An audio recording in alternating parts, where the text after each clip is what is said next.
Respect for one's elders. Sometimes, Giranda, I speak badly to my elders. I realize it and go to confession. Since you realize it and confess it, you will gradually feel disgust for yourself, the good kind of disgust. You will be humbled, and then the grace of God will come and your bad habit will go away. Giranda. Sometimes I joke around and tease the sisters lovingly, but I'm afraid that I might be too outspoken. You're too young to be teasing others. Usually in a family, the older members tease and joke with the younger ones and not the opposite. This way, both young and old can enjoy the exchange. It's not right for a child to tease his grandmother or grandfather. Can you imagine a little child going up to his dad and all of a sudden tickling him under the chin? It's different when an adult is playfully teasing a child, and the child enjoys it and responds right away with a delight. When this happens, both become playful and have a good time. Giranda. When I offer my opinion to an older person about something which I think is not correct, and that person has an opposite opinion and opposing view, should I then agree with him? No, you should not agree with something that is wrong. You must say what is right, but in a good manner. For example, you may say, maybe we should do it this way. What do you think? It's just a thought, or you can say, I have this thought. This is how you become a magnet and attract the grace of God. There are some people who are too outspoken, not intentionally but out of habit. In any case, no matter what, one must show respect to one's elders. Respect is something that older people want. Even if they have flaws, they still have their good features. And they have experience in life. When asked for your opinion, you should express it with humility and respect, without inwardly believing that things are exactly as you say, because the other person may know something that you don't, or think of something that did not cross your mind. When a young person is, for example, listening to a conversation on a particular subject and thinks that his view on it is more correct, he should take into account the age of his company. If the person he is talking with is of the same age, then he should say something like, this thought crossed my mind. If that person, however, is older, he should think, I've just heard this blasphemous thought, and even if the thought is correct, it would be impertinent of him to state it. If he does not have the authority, when you say older, do you mean an older person in years or in spiritual maturity? I mean primarily a person older in age. Besides, even someone who has reached an advanced spiritual state respects his elders. Is it right, Gironda, to have greater respect for someone who is younger in age but more spiritually advanced than someone who is older but less advanced? No, that is not the right approach. No matter what an older person is, you must respect him for his age. You must respect an older person for his age and a younger person for his devotion to God. Where there is true respect, the younger person respects the older and the older person respects the younger. Within this respect there is love. The Apostle Paul says, give all of them their due, taxes to whom taxes are due, respect to whom respect is due, honor to whom honor is due. Gironda. Is it wrong for a young person to reprimand an older person? This is a convention of the new generation, but Holy Scripture says, if your brother sins against you, go and tell him his fault. It does not say, go and tell your father his fault. But these days young people always seem to have an opinion, to carry the spirit of resistance to everything without realizing it. They consider this behavior natural. They speak with impudence and yet say, I put it plainly. They are influenced by the rascal and the miscreant spirit of this world that respects nothing and nobody. The young have no respect for their elders. Worse yet, they don't even realize how bad this is.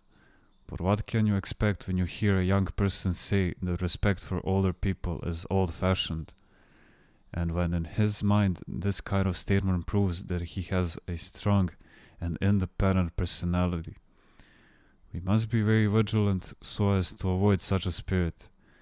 Today's modern secular spirit clearly says, do not listen to your parents or your teachers. This is why even young children turn out much worse now than they ever did in the past. The children who are most damaged are those whose parents shower them with admiration and praise for speaking with impudence. Parents do not realize how much harm they are causing by condoning this kind of behavior. One time, two young cousins, around 8 and 9 years old, came to my gallery with their fathers. I had one of them sit on my right and the other on my left.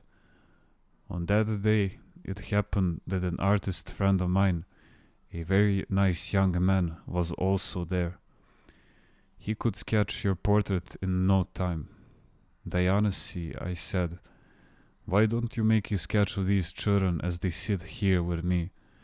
Let me give it a try, he said, but it may be hard because they don't sit still. He took out a sheet of paper and started drawing. Then suddenly one of the boys jumped up and in the presence of everybody said, let's see what you can come up with, dummy. Imagine with all these people there. The young artist was not disturbed at all. That's today's children for you, father, he said. I, on the other hand, was really furious. What the boy said made my blood boil, and the father of the boy acted like nothing had happened. Can you imagine speaking to a 30-year-old man like that while he is sketching your portrait? This is audacity, irreverence, and so much more. How terrible.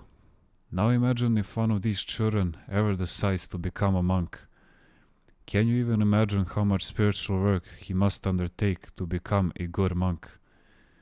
When mothers do not properly raise their children, they will be ruined. It is the mother that makes the difference. She is the foundation. If things have changed for the better in Russia, it's because the mothers secretly kept above their faith and their piety, and in so doing they helped their children. Fortunately, there is still some yeast left. There are still Christian families out there, otherwise our situation would be hopeless. Geronda. If children who are raised in this manner ever want to change their ways later in life, or even become monks, will they be able to do so? If they realize that what they were doing is wrong, Christ will help them. In other words, the moment the good kind of concern enters the soul, the problem is solved. But if they never question their past ways, they will end up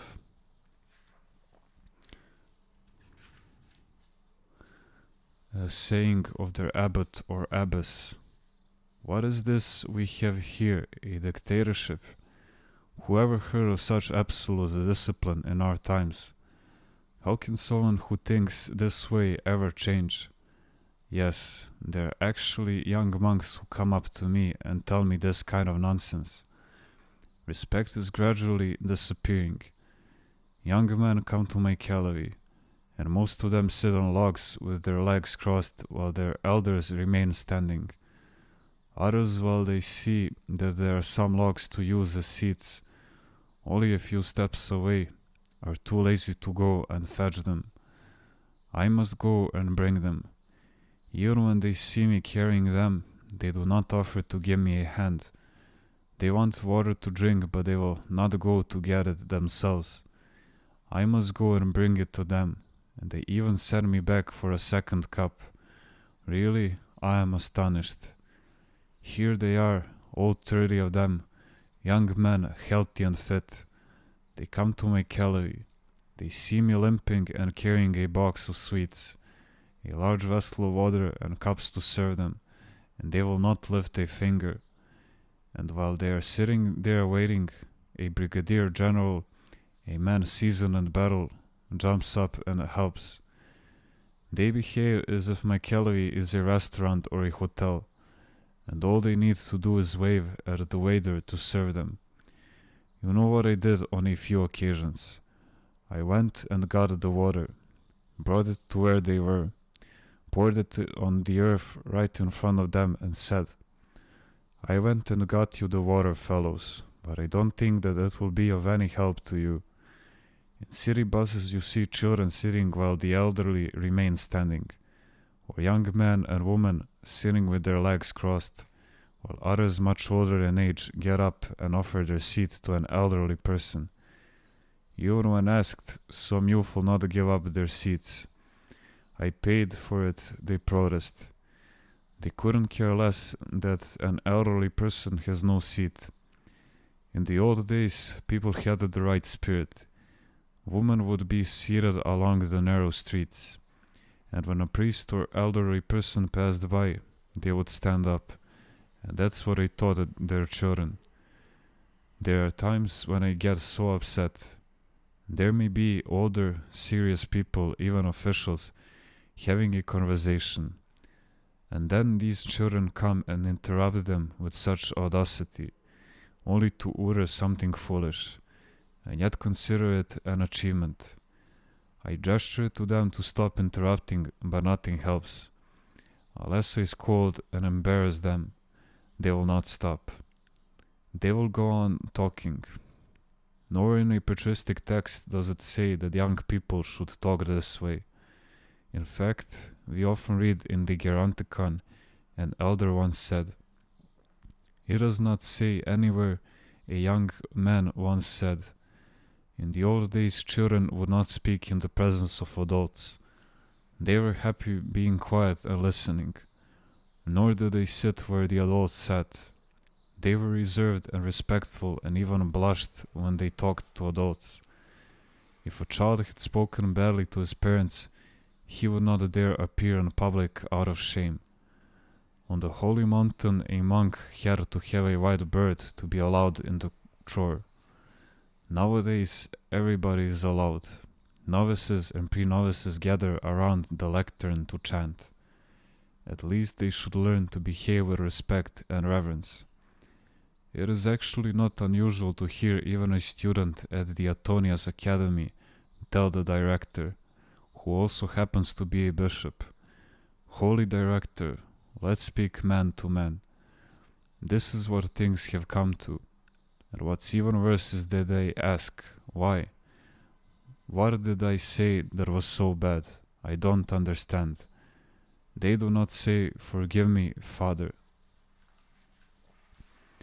May I have your blessing to express a thought, as foolish as it may be. Instead, they come up to you and speak their mind, as if it were nothing improper. It's your opinion versus mine. Do you see what I mean? Unfortunately, this same spirit has entered monasticism. You hear novice monks saying, I've told the elder so many times, but he still doesn't understand what I am saying. Do you know how many times I've told him? It's like they are saying, the elder will not correct himself. If you try to help these young novices to see what they are doing, they protest. Why? Can't I even express my opinion? I feel like exploding when I hear such things, and in the end they will come to you and tell you, oh, I didn't realize that I upset you, I'm sorry. He is asking me to forgive him not for his self-centered audacity or for what he had said, but for the fact that my blood is boiling.